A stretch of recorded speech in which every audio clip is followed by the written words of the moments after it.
여러분 안녕하십니까?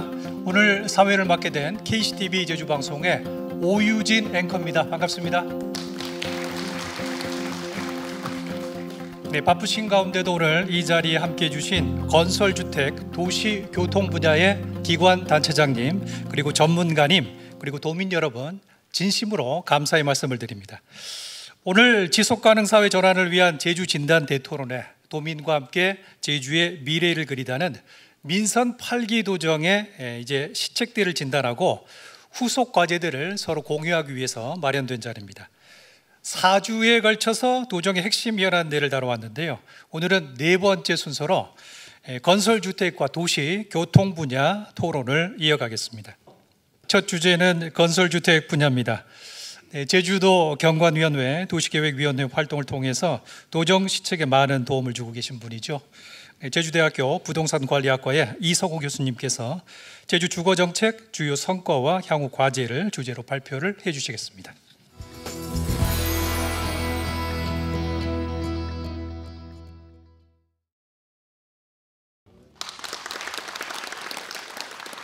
네, 방금 소개받은 제주대학교 이성호입니다. 반갑습니다. 제가 발표할 주제는 제주 주거정책 주요 성과와 향후 과제입니다. 자, 도정 내용을 좀 살펴봤습니다. 다행스럽게도 조직, 예산, 사업을 대폭적으로 확대해 주셨습니다. 조직으로는 주택토지과의 2개의 정책팀이 신설되면서 주택 공급 확대 정책을 강화하고 있고요. 공공주택 예산이 22년 대비 약 3배에서 4배까지 올라가고 있습니다. 예산으로 따지면 굉장히 많죠. 그리고 주거복지 예산도 약 50%에서 60%까지 올라가고 있습니다. 이를 바탕으로 해서 많은 사업들이 시행이 됐습니다. 자, 사업 내용입니다. 자, 7,000호 공급이 되고 있고요. 앞으로 더 많은 공급이 필요해 보입니다.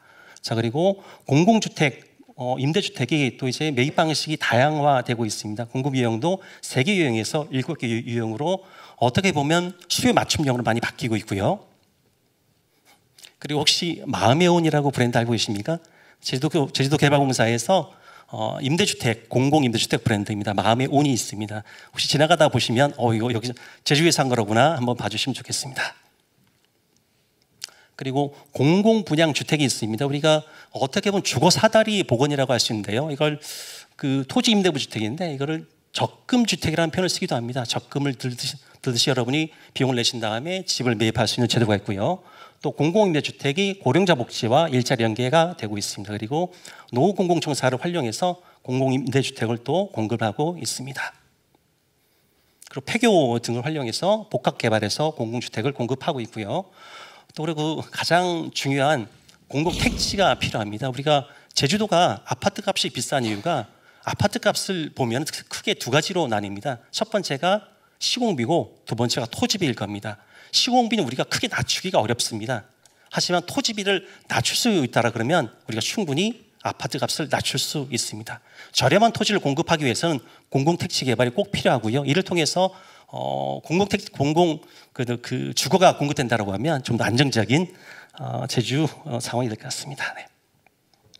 그리고 주거복지사가 해소를 위해서 8개에서 16개 사업으로 확대되고 있고요. 오래된 사업입니다. 월세 지원, 3만 원 주택, 하향드림 주택 마련 지원 등이 되고 있습니다. 그리고 이제 주거복지센터가 이제 원스톱 주거복지 전달 체계를 구축하면서 잘 활동하고 있는데 조금 부족한 부분이 없지 않은데요. 뒤에 말씀드리겠습니다. 자, 이렇게 잘 하고 계신데 이것만 더 추가하면 좋겠다라는 몇 가지를 말씀드리겠습니다. 첫 번째가 지금 공급 확대가 굉장히 중요하지만 이 공급 확대 중에서도 실제 도민이 삶의 질을 향상시키는 주거 환경도 중요합니다. 커뮤니티가 있는 공공주택, 사회주택, 복지 서비스가 있는 연계된 고령화 주택 등도 우리 수요자 맞춤형으로 공급할 필요가 있고요. 또 생애 주기별 맞춤형 주거 지원이 잘하고 계시는데 조금 더 촘촘하게 공급하셨으면 좋겠습니다. 그리고 이제 앞으로 상속 등으로 공실이 많이 발생할 걸로 보입니다. 이 공실을 어떻게 활용할 거냐? 공공임대주택, 청년주택으로 활용해서 또 이왕이면 그 지역 활성화와 연계된 어떤 그런 지원이 필요하고요. 그러면 마지막입니다. 주거복지센터가 있는데 단순한 안내 창구가 아닌 실질적인 주거 솔루션을 제공하는 허브 기관으로 발전시켜야 합니다. 네, 이상입니다. 감사합니다.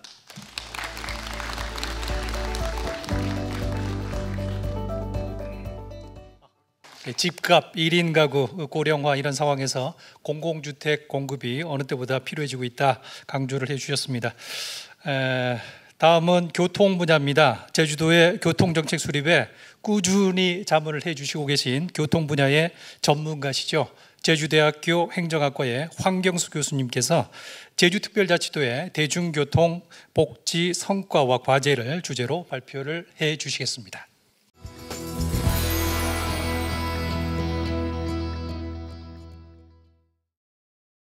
황경수입니다. 반갑습니다.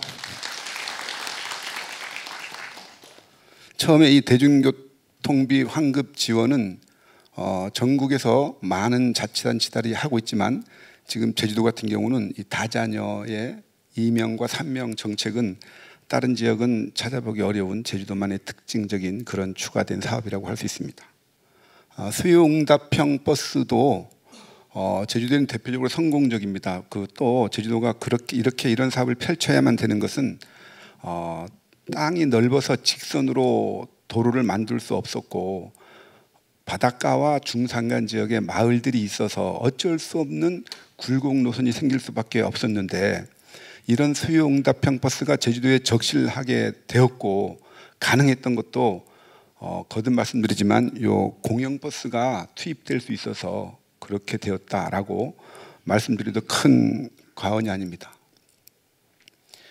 청소년 무료 이용 지원입니다. 이 또한 제주도가 처음 하는 겁니다.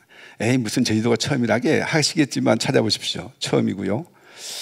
그 다음에 65세와 그 18세 이하의 무료를 통해서 도민의 35%가 큰 혜택을 받고 있습니다. 상당히 고마운 일입니다. 사실 이렇게 우리 보통 말로 도민들이 익스큐즈 안 해주면 할 수 없는 정책들이거든요. 같은 연결된 내용입니다. 온나라 페이가 제주도에서 만든 겁니다. 청소년들을 위해서. 하나만 더 말씀드리면 밑에 이런 그 개통식을 했잖아요. 이런 개통식처럼 지사님 그 제주도에 대중교통의 날 축제를 한번 크게 해서 기사님들도 칭찬해주고 또 어린이들에게 무료 이게 당연히 모르겠지만 승차하는 체험도 하게 해주고 그러면 그 아이들이 다시 나중에 타지 않겠습니까? 그런 날을 좀 만들어 주셨으면 합니다. 그다음 바램입니다. 이게 서울에 문제가 있는 그런 출퇴근용이 아니고 관광이지만 이게 수륙 양용입니다. 출발지로부터 다시 출발지까지 모셔다 주는 시애틀의 아주 성공적인 버스인데 해안도로를 가다가 어느 한 마을은 해수욕장 같은 데는 충분히 지나갈 수 있지 않습니까? 다시 다른 폭으로 연결된다든가 차기도 같은 데 갔다 온다든가 또 뭐 그 외에도 많이 있을 수 있습니다. 그 부두 신항만이 되면 그런 데 설계해서 이렇게 돌아다니거나 아니면 동부두에서 화북 쪽으로 연결되거나 충분히 가능할 것 같습니다. 이런 다양한 제도를 우리가 채택해야 되는데 왜냐하면 제주도는 대중교통의 지역 주민만으로는 약하고 어떻게든 관광객을 끌어들여야 하는 사명이 있기 때문에 그렇습니다. 농촌과 고령자 포용, 그 다음에 밑에는 비자동차와 이제는 협력을 해야 됩니다. 고령화 시대이기 때문에 PM, 개인교통수단 이런 것과 같이 협력을 해야 되는 그런 말씀을 드리는 겁니다. 장애인 부분은 따로 당연히 도와줘야겠지만 외국인 일시체류 장애인 이런 분들도 동시에 일반 대중교통수단을 같이 활용할 수 있는 그런 기반과 서비스를 마련해 주면 좋겠다 하는 맥락입니다. 제가 제일 고민하는 것은 지역에 있으면서 대중교통 이용하는 분들에게 대해서 세금도 심지어는 안 내면서 공짜로 타느냐 뭐 이런 식의 갈라치기 논리가 있습니다. 이거 안 됩니다. 저는 이것만이라도 막아줄 수 있으면 좋겠다는 생각입니다. 공짜로 타시는 분들도 지금까지 다 세금을 내왔고 지금도 내고 있고 그렇지 않습니까? 이게 세금 안 내는 분이 공짜로 탑니까? 이런 일 없습니다. 세금 다 내고 있으니까 앞으로 그런 식의 어떤 프레임은 좀 없게 우리 참석하신 분들이 도와주셨으면 좋겠다는 생각이 들고요. 이제 마지막입니다. 대중교통 축제의 날 지사님 꼭 하나 한번 해주시길 바라겠고 온나라 페이 분석 제주도 공직자들 너무 고맙습니다. 이걸 잘 활성화해서 데이터 분석해서 청소년들 밖에서 오는 청소년들도 혜택 받을 수 있도록 좀 도와주시면 고맙겠습니다. 이상입니다. 고맙습니다. 예, 지금까지의 대중교통이 이 공영 버스를 기반으로 해서 교통비 부담을 낮추고 또 지역 간의 격차를 해소하는 방향으로 많은 성과를 거둬왔습니다. 따뜻한 말씀을 참 많이 해주셨는데 교통 약자를 포함한 도민 모두가 편리하게 이용할 수 있도록 교통정책을 계속해서 발전시켜 나가자, 이런 말씀을 강조해서 해주셨습니다.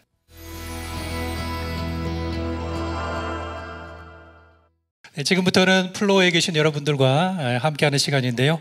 오늘 주제는 건설주택 그리고 도시 교통 분야 이렇게 되겠습니다. 지사님 앞서 말씀해 주신 대로 지금까지 다뤄온 4번의 주제 중에 가장 우리 생활과 밀접한 문제를 다루게 되겠는데요. 그래서 현장에서 느끼시는 여러분들의 고민과 아이디어를 오늘 이 자리에서 허심탄회하게 나눌 수 있었으면 좋겠습니다. 네, 누가 먼저 질문을 해 주실까요? 네, 질문해 주실 때는 누구한테 질문하는지 그리고 소속과 성함을 말씀해 주시면 감사하겠습니다. 네. 안녕하세요. 저 대중교통 도민평가단 송지영이라고 합니다. 도지사님께 여쭤보고 싶어서 마이크를 잡게 되었습니다. 도민의 교통복지 증진을 위하여 어린이와 청소년을 대상으로 온나라페이 제주 교통복지카드가 보급되어 있는 것으로 알고 있습니다. 온나라페이 제도의 도입 목적은 무엇이며 향후 이 제도를 통하여 우리 도가 달성하고자 하는 정책적 방향과 구체적인 추진 계획은 어떠한지 답변하여 주시기 바랍니다. 네, 좋은 질문 감사합니다. 첫 질문부터 어려운 질문을. 우선 제주도가 준공영제를 실시하면서 대중교통 이용률이 제가 취임하기 직전에 보니까 2022년에 보니까 14%의 대중교통 수송 분담률이 있었습니다. 그래서 이 대중교통 수송 분담률을 앞으로 어떻게 높여 나가느냐가 제주도정의 가장 중요한 겁니다. 왜냐하면 탄소 중립을 낮추려고 하면 자가용 이용률을 낮추는 게 중요하거든요. 그러면 대중교통으로 이제 이동을 해야 되는데 그 이동을 어떻게 하게 할까 하는 부분이 가장 중요한 거죠. 그래서 수송 분담률을 높이려면 타는 사람이 많아야 되는데 저희 도민의 35%가 무료로 버스를 이용할 수 있도록 시스템을 만든 겁니다. 65세 이상 어르신에 대해서 또 12세 이하 우리 어린이에 대해서 또 청소년에 대해서까지 올 8월 달부터 시행이 됐으니까 35%가 무료 버스를 이용하게 됐습니다. 그 중에서도 온나라페이가 주는 의미는 뭐냐면 우리 제주도에 맞게끔 결제 시스템을 새로 만들었다, 이렇게 이해를 하시면 될 것 같습니다. 지금은 교통복지 카드 자체가 이제 온나라페이로 작동하게끔 만드는 시스템을 만든 거고요. 그러면 그냥 뭐 아무것도 안 하고 그냥 타도 되는데 무료 버스니까 그런 게 아니라 등록된 분들만 탈 수 있도록 한 거죠. 그러면 이제 청소년도 등록이 돼야 몇 회 탑승이 체크가 되는 것이고 또 데이터를 저희들이 축적할 수가 있는 거죠. 그렇기 때문에 어린이든 청소년이든 카드를 통해서 데이터를 확보할 수 있는 방향으로 우리가 관리를 해나간다, 이렇게 이해를 하시면 되고요. 또 온나라페이를 통해서 실제 돈을 지불하시는 고객이 있지 않습니까? 이분들도 데이터가 쌓이게 되는 겁니다. 그래서 대한민국의 모든 카드 회사들이 제주도의 이러한 데이터를 축적하는 방식에 대해서 매우 관심을 많이 갖는 것이고 저희들과 다양한 방향에서 협약을 맺고 싶어하고 협력을 맺고 싶어 하는 겁니다. 그래서 지금은 이걸 통해서 외국 관광객도 온나라페이를 통해서 결제를 할 수 있도록 시스템을 만들어가고 있는 것이고요.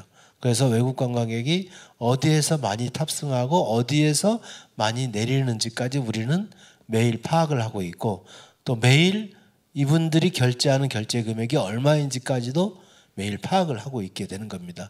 그게 온나라페이의 장점이고 예를 들어 최근에는 이제 한국관광공사가 제주도가 추진하고 있는 이런 온나라페이 시스템을 너무 외국 관광객들한테 좋은 인기 상품이기 때문에 이것을 홍보하라고 아마 이제 자체 기금을 2억 원인가요? 2천만 원, 3천만 원밖에 안, 3천만 원 지원을 받아가지고 그 홍보를 지금 해주고 있습니다. 그래서 제주가 추진해왔던 이 온나라페이 시스템을 관광객이 있는 도시에 어떻게 접목시킬 수 있지 않을까 하는 이런 준비를 하고 있는 경우도 있다고 들었습니다. 감사합니다. 네, 말씀 감사합니다. 다음 질문 주실 분 손 들어 주시기 바랍니다. 예, 아까 손 들어 주셨던 분. 예. 예, 제주교통연구소 소장 신명식입니다. 현대차 그룹과 그 제주도의 그 그린수소 분산에너지 협약 요 소식을 접했습니다.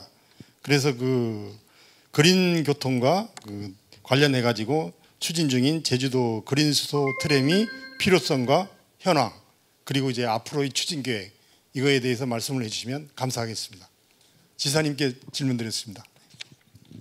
수소 트램 관련해서는 저희들이 대중교통의 새로운 수단이 필요하다라는 생각을 좀 했습니다. 예를 들면 다른 지역 같은 경우에는 지하철이라는 그 대중교통 수단이 있기 때문에 대중교통 수송 분담률을 대폭적으로 높일 수가 있었습니다.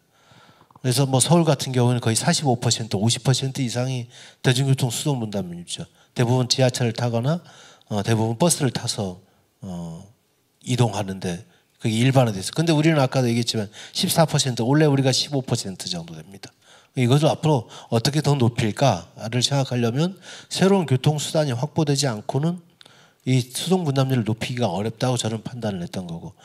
그래서 지하철은 비용이 워낙에 많이 들기 때문에 지하철과 비슷한 효과를 낼 수 있는 교통수단이 우리는 수소 트램이라고 판단을 했고 타당성 조사를 해봤더니 BC가 나오는 조건이 만들어진 겁니다. 그래서 국토교통부와 협의해서 이것을 이제 내년에 이제 예타를 통해서 결정이 되게 되면 2026년 부터 이제 사업을 시작할 수 있는 여건이 마련될 것 같습니다. 그런 과정을 법률에 의거해서 밟고 있다는 말씀을 드리고요.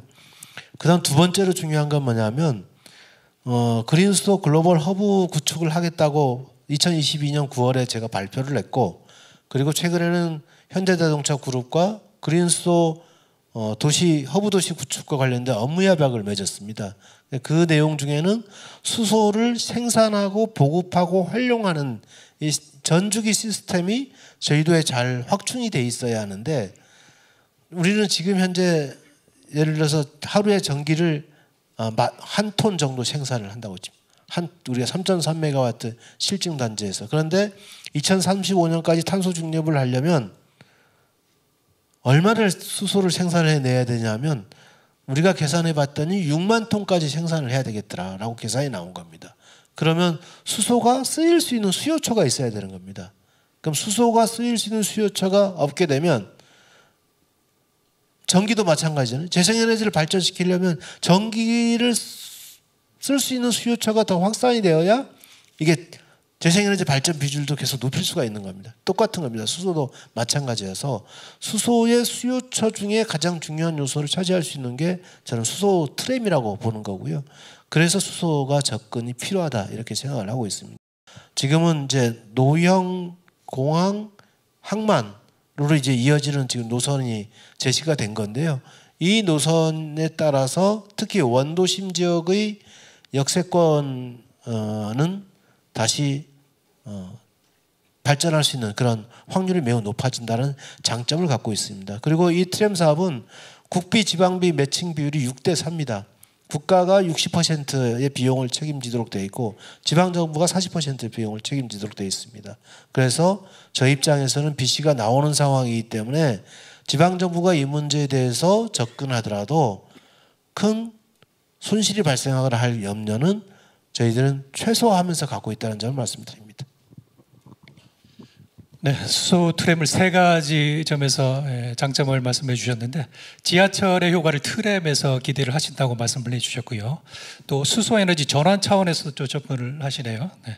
그리고 역세권을 통해서 부동산 시장을 활성화할 수 있다라는 세 가지 장점을 말씀을 해주시면서 그린 수소 트램의 필요성에 대해서 설명을 해주셨습니다. 네, 사회자님 제가 조금만 하나 보태도 되겠습니까? 예, 보태서 말씀해 주십시오. 예.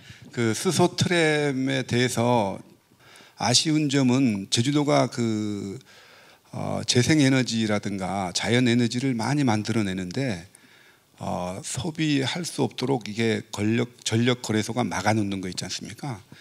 수소를 분해하려면 전기가 많이 들어가는데 제주도는 전기는 스스로 공급할 수 있는 여건이 되어 있다. 이런 게 일반적인 사항이었고, 두 번째는 이게 그 수소 에너지가 그 전기 버스나 트램에도 공급이 될 수 있지만 자동차에도 사실 그 우리가 스마트 그리드가 안정되어 있기 때문에 다시 우리 일상 에너지로도 공급이 될 수 있고, 또 다시 그게 백해서 전기차라든가 트램으로도 갈 수 있다는 겁니다. 그러니까 지금 기반은 어떤 다른 도시보다, 울산보다도 더 잘 되어 있음에도 아직 이게 뭐랄까요, 이 노력 시도가 안 돼서 그런데, 저는 트램 같은 경우는 이제 시작을 하면 여건이 되어 있다라는 그런 장점이 있어서 가능성이 어떤 다른 지역보다 높지 않은가, 이런 생각을 해봤습니다. 조금 보탰습니다. 고맙습니다. 네, 말씀 감사합니다. 네, 다음 질문 받겠습니다. 네, 가운데 계신 분 부탁드리겠습니다. 예, 안녕하세요. 지사님께 질문하겠습니다. 저는 아라종합사회복지관에서 근무하는 권미애라고 합니다. 제주도정은 민선 8기 공공주택 7,000호를 공급하겠다는 공약을 발표하였고, 제주개발공사 등과 협력해서 공공임대와 공공분양주택 공급이 추진되고 있다는 내용을 언론 보도를 통해서 조금은 알고 있습니다. 그러면 민선 8기 공공주택 공급은 어느 정도 추진되었는지와, 그리고 향후에 청년과 고령자 등 주거 취약계층을 위한 공공주택 공급은 어떻게 추진할 계획이신지 궁금합니다. 건설 주택과 관련돼서 말씀을 두 가지 질문을 주셨는데요. 공공주택 사업은 저희들이 7,000호 공약을 이제 발표를 했고, 내년까지 2026년까지 하게 되면 목표를 거의 근접하게 되지 않을까라고 전망을 하고 있습니다. 공공주택 사업이 더 빠른 시간 내에 완성될 수 있도록 최선의 노력을 다하겠다는 말씀을 드리고요. 다만 다양한 방식으로 더 접근을 해야 되는데, 우선은 임대주택의 공급량을 더 늘리는 데 좀 집중해야 한다 생각하고 있습니다. 그것은 왜 그러냐면 임대주택의 비율이 전국에서 가장 낮은 수준을 차지하고 있기 때문에 임대주택의 비율을 일정 정도 높이는 정책이 계속 되어야 한다고 생각합니다. 그 다음에 이제 우리가 새롭게 시도하는 게 이제 두 가지인데요. 토지 임대부 분양주택이라는 게 있고, 그다음 지분적립형 분양주택이라는 게 있습니다. 토지 임대부는 우리가 땅을 도가 갖고 있고,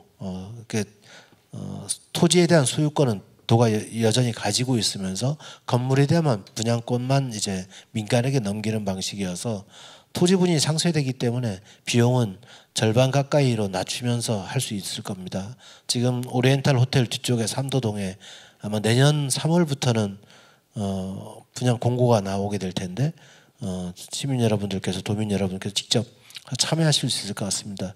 그리고 본계 남원 지역에서 지금 하고 있는 지분적립형 분양주택은 예를 들면 6억짜리 이제 분양주택이 있다고 하면 15%, 20%는 먼저 돈을 내고 10년, 20년에 분할해서 지분을 추가적으로 매입하는 방식입니다. 그래서 저희도에서는 이런 정책이 처음으로 도입되는 것에 좀 더 많은 분들이 기대를 하고 있다, 이렇게 보여지고, 내년 3월부터 분양이 이루어지게 되면 참여가 있을 것으로 보입니다.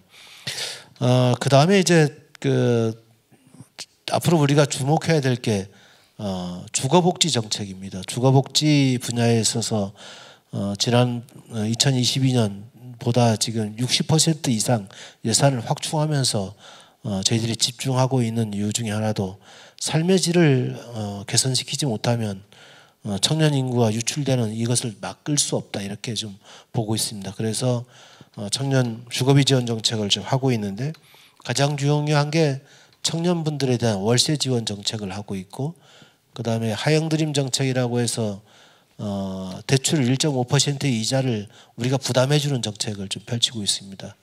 그리고 지금 월세 3만 원 정책이라고 해서 임대주택인 경우에 임대료를 예를 들어서 25만 원을 내고 있다 그러면 3만 원을 제외한 22만 원에 대해서는 도가 부담을 해주는 정책입니다. 이런 정책을, 그러니까 무슨 대상자가 이제 제한되어 있긴 하지만 이런 방식으로 지원의 폭을 대폭적으로 확대하고 있다라는 말씀을 드리고, 앞으로 이건 인구 정책 차원에서도 저희들이 고민해야 되는 문제이기 때문에 그렇게 설계해서 예산이 투입되고 있다는 점 말씀드립니다. 네, 감사합니다. 맞춤형 다양한 형태의 이제 공공주택 공급을 다양화하겠다라는 말씀을 해주시면서 화북 2지구 말씀이시죠? 화북 2지구. 예, 대규모 지구 개발을 통해서도 공공주택을 많이 공급하겠다는 말씀을 해주시면서 월세, 임대료, 이자 부담을 청년들에게 완화해 주면서 주거 복지를 높여주고 인구 유출을 막아나가겠다. 인구 정책까지도 같이 말씀을 해주셨습니다. 네, 다음 질문 받도록 하겠습니다. 네, 질문 부탁드리겠습니다. 네, 안녕하십니까. 저는 제주도 그린 자전거 교실 교육 강사 강수남입니다. 제가 2017년도부터 주장해 온 게 그 지사님도 아마 지사님실에 가서 제가 말씀드린 거 기억나죠? 예. 사마지구에서 연삼로를 따라가지고 노영로타리까지만 기존에 있는 자전거 도로를 개보수만 해주시면은 자전거 타라 안 해도 많이 탈 걸로 알고 있습니다. 그리고 지금 제주도는 특히나 제주시는 예, 자전거 이 길이 평지가 아니라 계속 오르막 내리막이 많습니다. 그래서 자전거를 타기를 꺼려하는 사람이 아주 많습니다.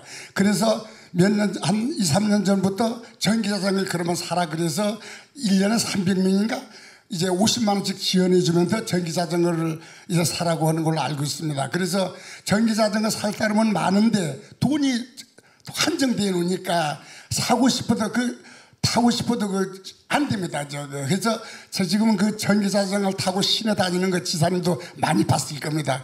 그냥 도로는 이렇게 언덕이 약간 심하니까 타기가 아주 힘듭니다. 그래서 지사님 아까 얘기한 사마지구에서 연삼로를 따라가지고 노영로타리까지 제가 알기로는 용역이 들어간 걸로 알고 있는데 깜깜합니다. 또 묻힌 것 같습니다. 그래서 그 도로를 좀 조그만 개부수만 하면 됩니다. 큰 돈도 안 들어갑니다. 중간중간에 자전거 쉼터라든가 저 공기 주입식 그거 한 몇 개만 이렇게 설치해 주시고 해 주셨으면 하는 바람입니다. 이상입니다. 네, 좋은 질문 감사하고요. 저희 입장에서 가장 좋은 게 도보 이동과 자전거 이동입니다. 이게 돈이 가장 적게 드는 거기 때문에 제 입장에서 가장 많이 이동 수단으로서 많이 채택되기를 바라는 겁니다. 그렇기 때문에 도보의 편의성과 자전거 이용의 활성화를 이룰 수 있는 일을 하면 예산이 저는 충분히 투입돼야 한다는 말씀을 드리고요. 사마지구에서 노영까지의 기존 자전거 도로를 보수하는 부분은 당연히 해야 될 겁니다. 그런데 제가 직접 자전거를 타고 도청까지 출근을 해봤더니 기존 자전거 도로를 보수한다고 해서 해결될 문제가 아닌 게 너무나 많습니다. 그래서 중요한 건 자전거 전용 도로를 만드는 게 가장 핵심이라고 보여지고요. 우선은 이제 기존 자전거 도로를 좀 보수는 하겠습니다만은 인도로 지금 만들어진 데를 억지로 지금 자전거 도로라고 표현을 한 겁니다. 그래서 실제 자전거 도로는 아닌 겁니다. 그래서 실제 자전거 도로가 되려면 자전거 전용 도로가 돼야 돼서 그 부분을 어떻게 할 것인지 지금 고민을 하고 있습니다. 그래서 도로 다이어트라는 게 있습니다. 예를 들어서 3차선을 2차선으로 줄이는 건데 그런 과정을 통해서까지 자전거 도로를 확충할 것인지 하는 지금 용역을 진행하고 있는 것으로 알고 있습니다. 그래서 그런 내용들이 어떤 방식으로 보완되고 또 대중교통 이용자의 편의성을 증진시키면서도 자가용 이용자들의 불편함을 최소화하면서 이 정책을 성공적으로 끌고 갈까는 좀 어려운 대목이 있습니다. 그래서 그런 부분들도 더 도민 여러분들과 더 많이 토론하면서 정책을 결정해 나가겠다는 말씀드립니다. 예. 다음 질문 누가 해주실까요? 예.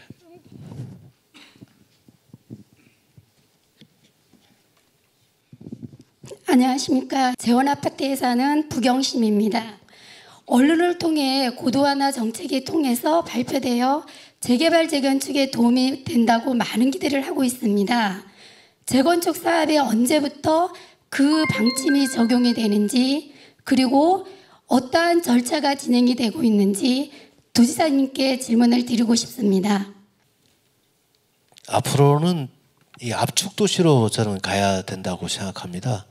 예를 들어서 이미 기개발이 되어 있는 곳은 더 많은 기능이 가능하도록 설계하는 것이 맞다. 그래서 새로운 공간을 굳이 확보하지 않더라도 그 속에서 여러 가지 생활의 편의성을 증진시키는 방향.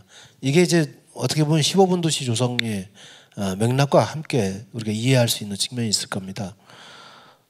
그러려면 기존 개발되어 있는 곳의 고도를 완화해 주면서 더 이상 도시가 팽창되지 않도록 관리해 주는 게 중요하다. 우리는 이 고도지구를 너무 확대해서 운영해 온 것이 오히려 난개발을 확산시켰던 요소가 되었다. 이런 측면도 충분히 비판받을 만하다고 생각합니다. 그래서 현재 있는 도시에 대한 고도를 완화하는 방향으로 전환시키는 것이 맞다고 판단했고 관련 조례가 개정이 되었습니다. 그래서 지금 현재 지난 7월 11일부터 도시계획조례가 개정이 돼서 소규모 주택 정비 사업은 이미 이제 고도지구를 적용하고 있지 않다는 말씀을 드리고요. 그렇기 때문에 25층 이하로 현재 소규모 주택 정비 사업은 건축이 가능합니다. 그리고 내년 1월 1일부터 지구 단위 계획을 수립을 통해서 재개발이나 재건축에 대한 최고 높이 이내 건축이 가능하도록 지금 제도가 마련되었다는 말씀을 드리고요. 일반 건축물은 2027년 1월 1일부터 고도지구가 해제가 본격적으로 시행이 되게 됩니다. 그것은 이제 도시관리계획 재정비가 이루어진 다음에 시행이 돼야 되기 때문에 2027년부터 적용이 된다는 점 말씀드립니다. 네, 다음 질문 있으신 분. 예, 안녕하십니까. 저 마음에 온 건입 행복주택 입주해서 살고 있는 이창현이라고 합니다. 제가 최근에 뉴스를 보면서 좀 개인적으로 충격받은 기사가 하나 있는데요. 올 들어서 이제 제주 지역 인구 순유출이 3,500명을 넘어섰고 유출된 인구 중에 절반이 20대라고 합니다. 이런 청년들의 인구 유출이 좀 가속화되고 있는 상황이라고 보여지는데 그 원인이 아무래도 일자리가 부족하고 물가가 높고 여러 가지 원인이 있겠지만 개인적으로는 그 주거비 부담이 또 가장 큰 원인이라고 생각을 합니다. 혹시 청년 세대들의 주거비 부담을 좀 줄여주시기 위해서 도에서 추진하고 있는 사업에 대해서 조금 더 한 번 더 설명 부탁드리고 또 앞으로 향후에 어떤 방향성을 가지고 어떤 그 지원 정책을 펴가실 계획인지 이 정도 좀 질문드리겠습니다. 네, 우선 청년 유출이 계속되고 있는 문제에 대해서 매우 안타깝게 생각하고 저희들이 이제 분석을 해봤을 때 좋은 일자리에 대한 확보가 어렵다라는 측면이 있습니다. 예전에는 5성급 호텔을 이제 좋은 일자리로 평가를 했습니다. 그런데 수도권에서 5성급 일자리로 이동을 했는데도 여기에 주거비 부담과 물가가 생각했던 것보다 상당히 높기 때문에 다시 수도권으로 이동하는 경우가 상당히 많은 것으로 저희들이 파악을 하고 있습니다. 그래서 최근에는 이 호텔 종사자들의 기숙사 리모델링 사업도 저희들이 지원하고 있습니다. 그만큼 여기에 이주해 온 청년들의 주거비 문제를 최소화할 수 있는 다양한 방법들을 고민하고 있다는 점을 말씀드립니다. 월세 지원 정책과 그리고 대출 이자 지원 정책 그리고 이러한 관련된 정책 3만 원 월 임대 정책 이런 부분들도 청년 인구 유출을 막기 위한 가장 핵심적인 정책입니다. 그리고 이 이외에도 청년 보장 정책이라는 것을 저희 도가 진행하면서 좋은 일자리를 가기 위한 또 좋은 창업을 하기 위한 프로그램 과정들을 별도의 과정을 통해서 운영하고 있다는 점도 말씀을 드리고 최근에는 청년 사다리 희망 정책이라고 해서 그 전화 상담을 통해서 일자리 문제와 취업 문제에 대해서 어떤 방식으로 지원을 받아야 하는지 알려주는 서비스도 제공을 하고 있습니다. 이런 부분들을 좀 같이 청년들께서 좀 살펴보셨으면 좋겠다라는 말씀을 드리고요. 무엇보다도 제주도가 기업하기 좋은 제주가 돼야 됩니다. 제주에 있는 향토 기업 중에 IPO 클래스 과정을 밟으면서 상장을 준비하는 기업들이 있는 것이고 이걸 저희 제주도가 육성을 하고 있습니다. 또 수도권에서 이전해 오는 기업들도 상장 기업 우선으로 이전시키는 작업들을 진행을 하고 있습니다. 이런 두 가지 노력이 좋은 일자리 창출로 이어지길 기대하고 있다는 점 말씀드립니다. 네, 청년들의 순 유출 문제는 일단은 첫 번째가 일자리 문제인 것 같고요. 다음은 주거 문제도 있는 것 같아서 이성호 교수님 해주실 말씀 혹시 있으십니까? 네, 그 제주에서 실은 청년들이 월급을 모아서 실은 집을 사는 게 굉장히 어려워지고 있다는데 참 안타까운 현실입니다. 이에 따라서 실은 청년들에게 자기 집을 마련할 수 있다는 희망을 앞으로 몇 년 뒤에 내가 집을 살 수 있는 그런 플랜을 짤 수 있는 그런 주거 정책이 필요합니다. 예전에는 있었습니다만은 5년 임대후 분양이라는 제도가 있었습니다. 지금 10년 후 임대후 분양이지만요. 5년 후 임대후 분양하는 게 뭐냐면 제가 연세 6천만 원에 그러니까 전세 6천에 들어가서 나중에 5년 동안 제가 임차료를 올려준 다음에요. 그 다음에 7, 8천에 금액이 되고 나머지 분양을 1억 2천에 받은 적이 있습니다. 실은 이렇게 하면서 5년 후에 내가 집을 가질 수 있는 희망이 있어야만 집을 마련합니다. 그런 정책도 필요하고요. 또 이제 현재 제주에서 머물고 있는 청년들이 제주에서 계속해서 머물 수 있도록 단기적인 지원이 아니라 제주에서 조금 더 장기 플랜을 짜서 지원할 필요가 있습니다. 전월세도 매년 이렇게 심사할 수도 있는데 조금 더 장기적으로 5년간 10년간 이렇게 거주할 수 있는 그런 정책도 필요해 보입니다. 네, 이상입니다. 네, 이 교수님 감사합니다. 말씀 잘 들었습니다. 네, 다음 질문 또 받겠습니다. 네, 말씀해 주십시오. 네, 안녕하십니까. 영진종합건설 대표 한경보입니다. 아시다시피 제주도 지역 도내 건설 경기가 장기 불황 속으로 빠져들었습니다. 도내에서는 폐업하는 업체가 속출하고 있고 실적 실적 금액이 감소되어서 제주 경제에 큰 영향을 끼치고 있는 것으로 파악됩니다. 지사님께 여쭙는데 현재 도에서 이제 운영하고 계시는 이제 정책 그리고 앞으로 이 어려움을 타개할 수 있는 지속 가능한 정책을 좀 말씀해 주시면 감사하겠습니다.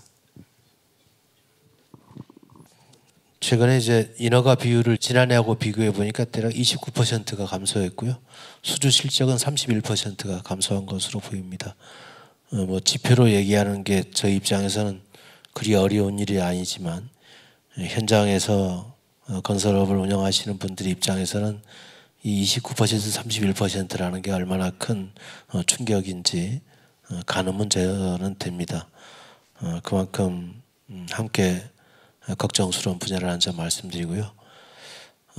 저희들이 뭐 최근에 한 4가지 정책을 좀 펼치고 있습니다. 첫 번째는 지역 건설업체 역량 강화 사업, 그리고 대기업과 어떻게 연결시킬까 하는 상생 발전 방안 사업을 좀 진행을 하고 있어서 몇 개 업체는 또 이런 프로그램에 도움을 받고 있긴 합니다. 그렇지만 전 대부분의 기업이 도움을 받고 있지 못한 문제가 있습니다.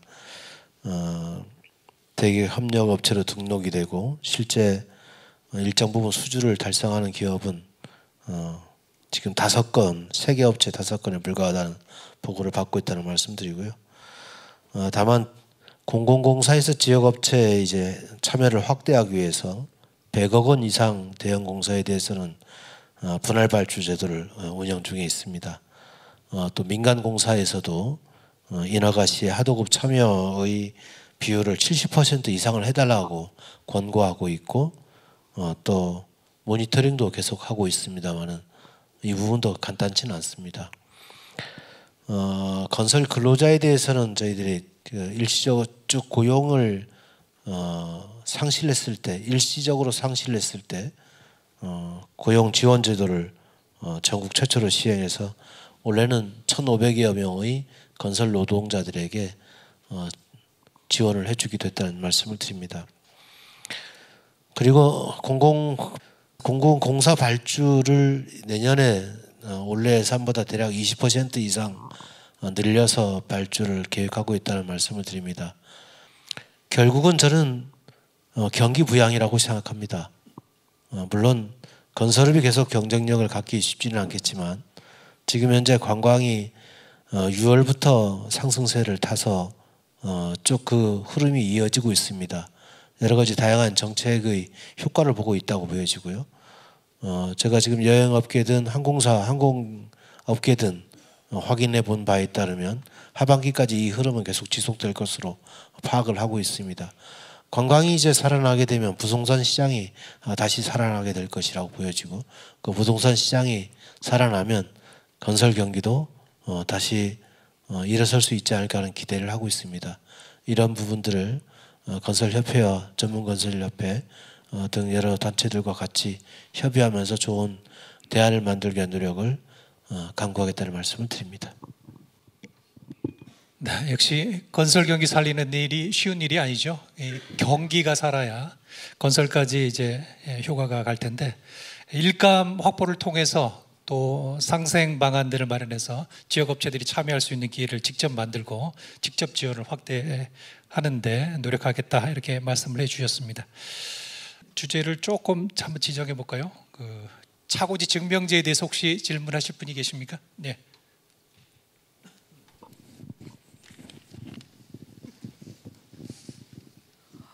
안녕하십니까. 제주교통위원회 위원 오영이라고 합니다. 저는 차고지 증명제를 시행한다고 했을 때 적극 찬성한 사람이었습니다. 지난 3월에 차고지 증명제 개정 시행을 솔직히 많이 아쉬웠습니다. 그 아쉬움은 현실에서 무분별한 불법 주차로 이어지고 있다고 생각을 합니다. 저는 소형차를 이렇게 이용하고 있고 대중교통을 이용하는 사람으로서 그런 아쉬움이 있었습니다. 그렇다면 지사님께 여쭙습니다. 그렇다면 차고지 증명제 개정 시행 이후에 주정차 정책 등과 관련된 제주도정의 정책 추진 방향은 무엇이 있을까 궁금합니다. 이상입니다. 쉽지 않은 문제입니다. 이 부분도 차고지 증명제가 제주도에 한해서 제한적으로 시행이 됐습니다. 그렇기 때문에 그 제도 시행으로 인해서 본인이 권리 행사를 하는데 제약을 받았다고 하는 시민들이 많았던 겁니다. 그래서 왜 제주에 대해서만 이 제도를 시행해야 하느냐 하는 문제 제기에서 자유로울 수가 없었던 것이고 그런 측면을 일정 정도 공감했기 때문에 차고지 증명제의 보완이라는 방식으로 문제를 잠정적으로 해결했습니다. 그런데 결과적으로는 저는 대중교통 이용률을 높이는 방향에서 문제를 접근해야 한다고 보고 이것을 공적인 영역에서 완벽하게 컨트롤하거나 문제를 해소하기는 저는 어렵다라고 생각합니다. 그래서 좀 전에 말씀했던 대로 지금 현재 대중교통 수송 분담률을 14%에서 30%로 아니 50%로 어떻게 높여나갈 것이냐가 더 중요한 문제라고 저는 생각을 합니다. 그래서 자가용을 가지고 다니는 것이 불편한 사회가 되도록 해야 한다. 그것을 어떻게 불편을 최소화하면서 그 사회로 가게 할 것인가를 잘 설계하는 게 중요하다라고 보여집니다. 우선은 원도심 지역이라든가 차고지 증명을 할 수 없는 지역에 공영주차장을 확대하는 방식으로 이 문제에 대한 불편함을 조금 더 해소할 수 있도록 관련 예산 지원을 확대하고 있다는 말씀을 드립니다. 그렇지만 지금 현재의 상황에서 동시에 모든 문제를 해결할 수 없기 때문에 주차장도 단계적으로 더 추가적으로 확보될 수밖에 없을 것이고 그런 어려운 점은 당분간 지속될 수 있다는 점 이해를 부탁드립니다. 네, 일단은 주차장을 확대를 하겠는데 여기는 한계가 있다는 말씀이시고 대중교통 확대를 통해서 자가용 수요 억제 이게 근본적인 처방이 될 것이다. 장기적으로 봤을 때 네, 이런 설명을 해주셨습니다. 네, 또 질문 있으시면 네, 앞에 계신 분 하실까요? 네, 주택협회 감사직을 맡고 있는 양창용이라고 합니다. 아까 그 고도 완화를 통해서 건축행위가 이제 2027년 1월 1일부터 보통의 지역에서는 이렇게 완화돼서 적용하겠다 이렇게 말씀 주셨는데 그거를 사전 행정 절차, 그러니까 제주도가 굉장히 과정이 조금 디테일하거든요. 경관, 뭐 건축 여러 가지 심의 제도가 있는데 그거를 허가 완료일로 조금 해석해서 공지를 좀 해주시면 최소한 6개월이나 9개월 정도 뭐 설계라든지 계획이라든지 이런 경제적인 파급 효과가 나타날 것 같아서 대부분의 이 사람들은 그걸 심의를 접수하면 접수일이 시행일로 해석을 해서 27년 1월 1일부터 해석하는 게 관리니까 그거를 행정 사전 행위 절차는 사전에 시행해서 경제 활성화가 조금 앞당겨질 수 있도록 이렇게 조금 해석을 조금 배려해 줍자 이러는 게 첫 번째 말씀드리는 거고요.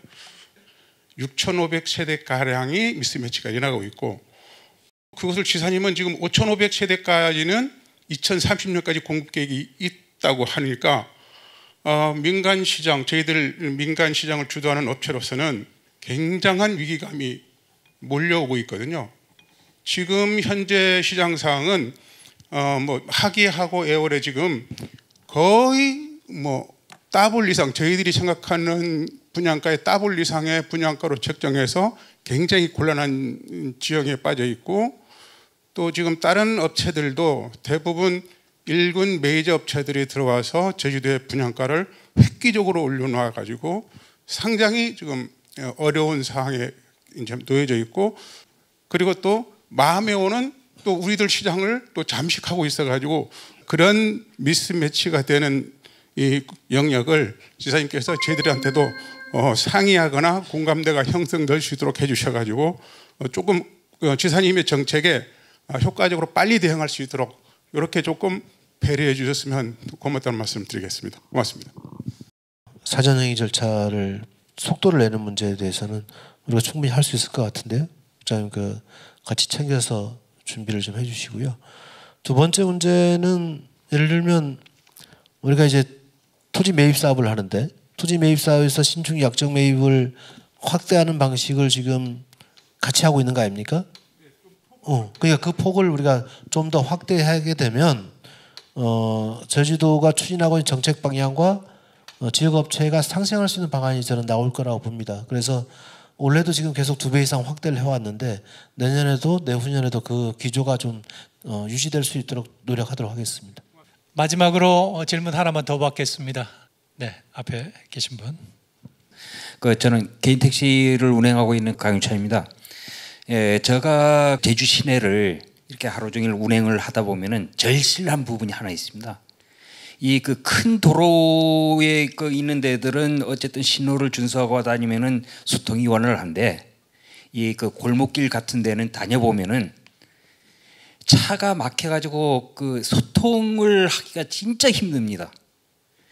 그래가지고 이러한 부분들을 저는 대안을 생각해 본 게 골목길 부분을 우리 제주 시내 동지역에 한해서만이라도 일방 통행 제도를 확대 시행을 해주셨으면 고맙겠다는 그런 말씀입니다. 왜냐하면은 제가 다니다 보면은 지금 우리 제주 시내에 보면은 법원 뒤쪽에는 조그만 구간이라도 일방 통행이 지정이 돼 있어가지고 그쪽 안을 다니면은 소통이 굉장히 편안합니다. 근데 다른 지역들 같은 경우는 좁은 길 안에 양쪽에 주차돼 있어가지고 서로 맞은편에서 차가 오면은 교행을 못해요. 그러다 보면 어쩌다 보면은 싸움까지도 벌어지고 있는 이런 상황인데 저희 택시하는 사람들 입장에서는 이 제도는 반드시 필요하고 절실하다고 느끼고 해서 지사님 앞에 잠깐 건의드려보는 바입니다. 예측하기가 저도 좀 어려운데 약간 시뮬레이션도 한번 필요할 것 같고 예를 들어서 어느 지역의 교통 혼잡이 심하기 때문에 개선이 필요하다라고 제시를 하면 예를 들어서 개인택시 협회에서라도 그런 논의를 한번 해보시고 그렇게 건의가 되면 우리가 그 부분에 대해서 실제 그러면 일방통행이나 아니면 또 다른 방식이 있을런지 논의를 할 수 있는 시간을 갖고 단계적으로 결정해 나가는 방식이 좋을 것 같습니다. 한번 그 어떤 지역이 개선됐으면 좋겠다는 의견을 주시면 저희들 같이 검토하도록 하겠습니다. 그리고 오늘 얘기를 들으면서 저희도가 추진하고 있는 건설 주택 도시교통 분야에 대해서 많은 이해도가 있긴 하지만 디테일한 측면에서 우리가 보완해야 될 게 꽤 많다라고 저는 생각이 듭니다. 더 섬세하게 정책을 설계하고 또 도민이 충분히 공감할 수 있는 방향으로 정책을 집행해 나가겠다는 말씀드립니다. 함께해 주신 모든 분들께 감사드립니다. 네. 지사님 말씀 감사합니다. 장장 4주 동안 중요한 지역 현안들을 가지고 깊이 있게 다룬 의미 있는 시간이 됐다고 생각을 합니다. 앞으로 많은 성과가 있기를 바라면서요. 오늘 지속가능 사회 전환을 위한 제주진단대 토론회 도민과 함께 미래를 그리다, 제주의 미래를 그리다를 모두 마치도록 하겠습니다. 오늘 참석해 주셔서 대단히 감사합니다. 고맙습니다.